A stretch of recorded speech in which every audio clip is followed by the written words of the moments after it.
Det må blive arbejdsspørgsmål igen. Det må blive arbejdsspørgsmål igen. Igen. Nu. Hvad? Ja.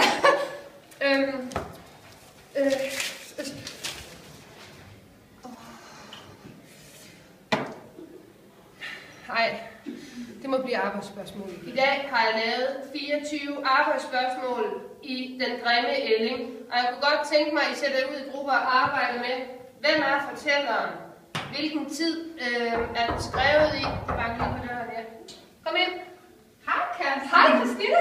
Du har været på kursus, var det godt? Det var et super fedt kursus. Det var simpelthen så fedt. Jeg er fuld af idéer. Men jeg står lige og underviser. Okay. Det er vi ses. Ja, jeg har travlt i dag.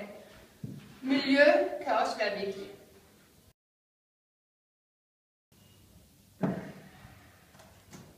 Det må blive 25 arbejdsspørgsmål igen. Miljø, tid, personkarakteristik. Hej, Kerstin. Hej, Christine. Hvad laver du? Arbejdsspørgsmål? Ja, jeg skal bare forberede min undervisning, så Ja. ja. Jeg kunne så godt tænke mig at høre noget om det kursus, du er på. Det lyder som om, du har fået en masse idéer. Ja, det har jeg faktisk også. Jamen, det har jeg faktisk også. Altså, jeg vil prøve at høre nogle af dem. Altså, Jeg kunne egentlig godt tænke mig at prøve noget af det. Altså, jeg Kunne det ikke være fedt at prøve det? Har du det? Jeg har faktisk tid nu. Ej, Ja, jo, altså. sådan er det har jeg også. Lad os prøve det. Okay, altså, jeg ved ikke, om du kan holde den her. Jo. Altså, så hvis du forestiller dig... Ej, skal vi ikke droppe det her? Jo, droppe det her. Ja. Vi starter et helt andet sted. Vi gør noget helt andet. Vi gør noget helt andet.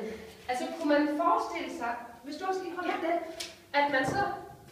Jamen, det ved jeg ikke. Altså, kan man starte her? Ja, og så kunne man da gøre sådan. Det kunne man da. Og altså, virker det åndssvagt, hvis man gør sådan her? Altså, lad det gå ned. Altså, bare... Nej, det er en helt vildt god idé. Det vil jeg også prøve. Fedt. Jamen, ved du hvad? Så jeg sætter en cirkel om det, og så kan vi vel egentlig godt... Så kan vi vel egentlig godt gå ind og undervise i noget, vi kender på en helt måde. Ja. Ej, det bliver det. Ej, det bliver det. Så sikkert alle de idéer.